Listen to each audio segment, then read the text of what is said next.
All right, what's going on, guys? Today we're going to be installing the man-in-the-box intake on our 2023 Grom SP. You can see we put it on the pit bull stands. We had these for the FC07 and FC09. I'm using them on most of the bikes, but it's cool that they do work on the new Grom. And then when I get a chain adjuster, we'll be able to use the spools for the TST chain adjuster. So that'd be cool once that comes in. Alright, so for the man-in-box intake, this is what is included in the kit. You've got your crank breather hose and breather filter. Then you got your hose clamps, some stickers, the hose for the intake, your air filter, and your bracket, as well as an extension for the sensor.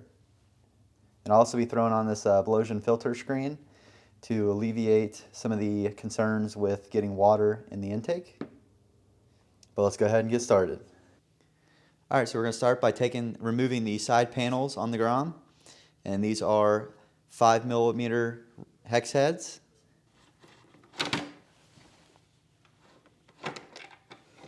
Then you got 3 pins that you have to remove. The top here, right there.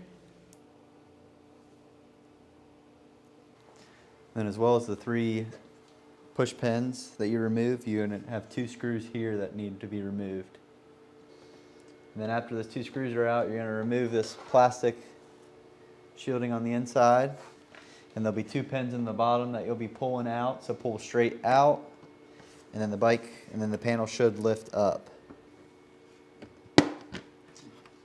So here you can see the 2 push pins that pop in. And then once you get those popped loose, then these hooks up top here get lifted out from upward. And then do the same on the other side. Alright, so now that we've got the side panels off, we're going to start removing the stock airbox, which is going to require a Phillips head and a 10mm.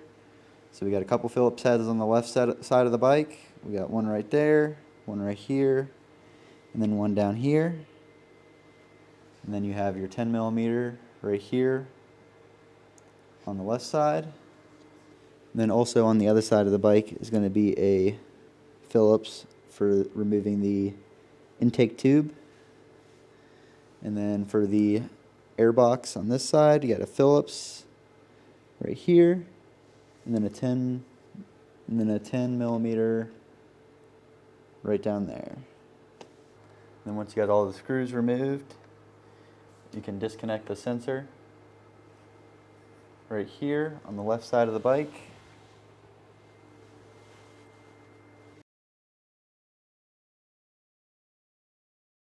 And disconnect the intake tube.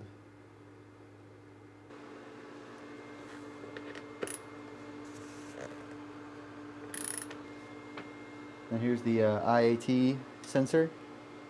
And then with picking up the new Grom, we went ahead and picked up a service manual for it.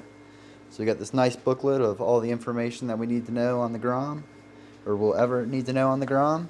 Since the IAT sensor now is open to the elements, I don't foresee having any issues.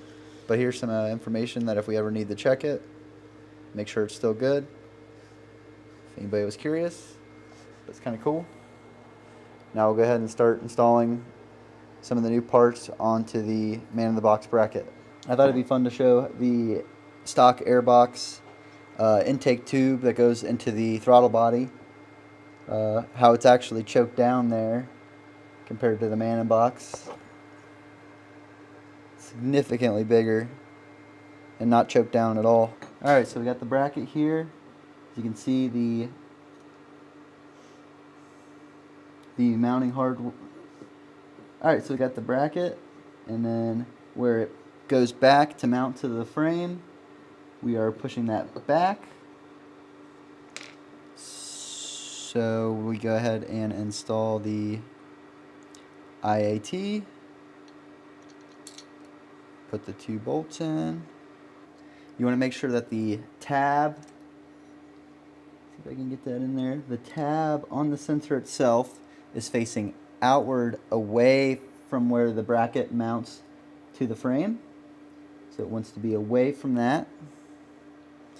And then you're going to need a 3mm hex and an 8mm socket on a ratchet. Now this is where you're going to be using your spacer that comes supplied. It goes in between the filter and the mounting bracket. And it's going to be the longer of the two screws that are left. And to tighten down the crankcase breather filter to the bracket, you're going to need a 4mm hex head and a 10mm socket. Alright, so when we were checking the clearance for reinstalling the new intake bracket, we realized that the ABS module is presents to be an issue.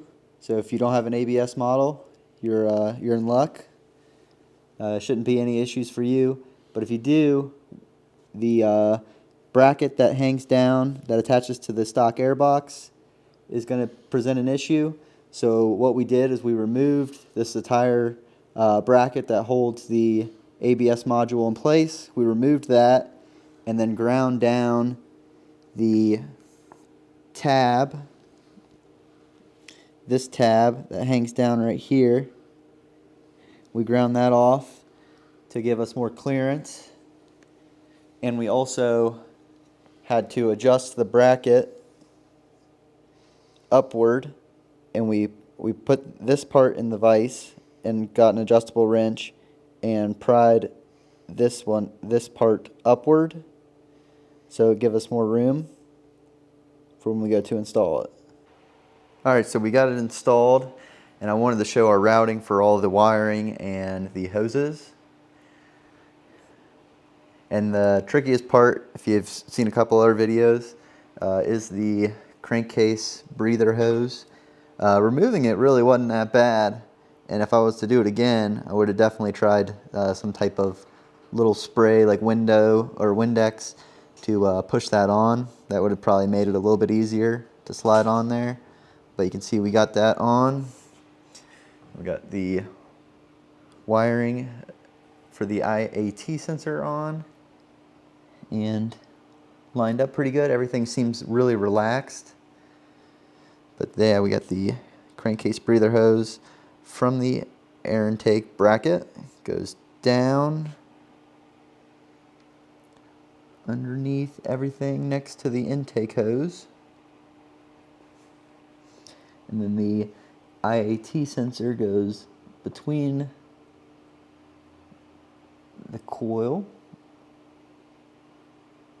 for the spark plug and the crankcase breather hose, and goes over the top to the other side.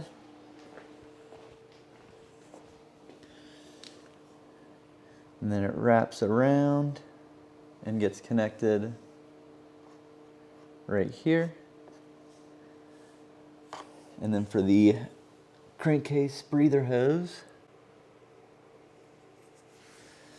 let's see if I can get a better view of that. We go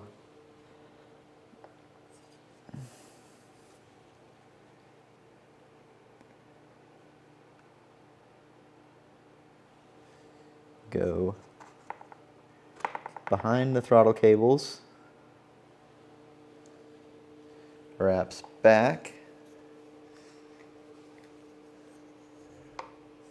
through the little holder on the frame, a little bracket that holds that crankcase breather hose up, and then we just went ahead and cable tied them. There's not much pressure on these, so it's not really necessary to use the hose clamps, even though one is provided. So just the cable tie is fine, or even we were kind of in between on even putting the cable tie, but I definitely think it's not a bad idea. So yeah, that's how we routed it, with the extension for the IAT sensor and the crankcase breather hose. And then we got the filter on with the explosion screen, and then the clearance actually came out great once we cut that off. man in the box was saying that you can just bend brackets, but I think it's not a bad idea to not have that touching. So that came out good. Nothing's hitting. It looks real clean. But now we're at the point where we can start putting panels back on and start it up. All right, so when we were installing the panels, I noticed when I was taking them off that they were kind of really rough from the factory. So when I wanted to clean up these threads so they go in a lot easier and a lot smoother. So we're going to use the tap and die set and clean up these threads. And this is, for these specific bolts, it's a M5 by 0.8. Just going in and out, cleaning out the threads so it goes in smoother. Yeah, that one was pretty gummed up too. But then we'll get this panel on once we get these cleaned up. And then you use the female end to do the screw.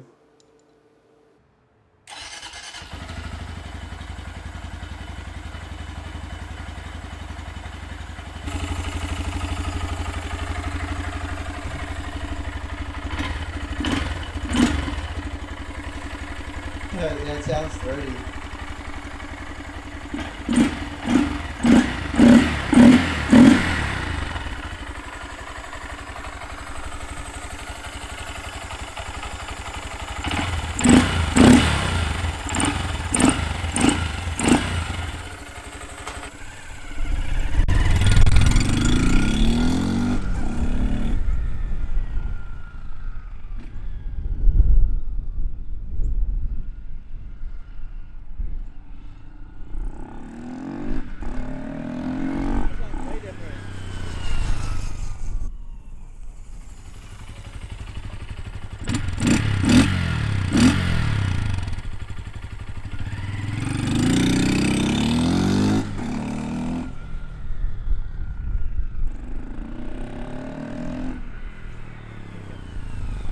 I think it is. I think it's a little bit faster.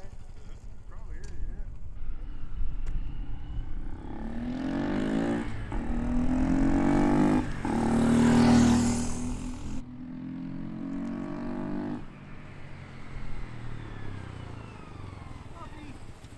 yeah.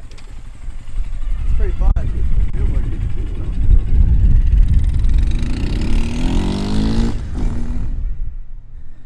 Alright, well thanks for watching. We'll see you in the next one. Yeah.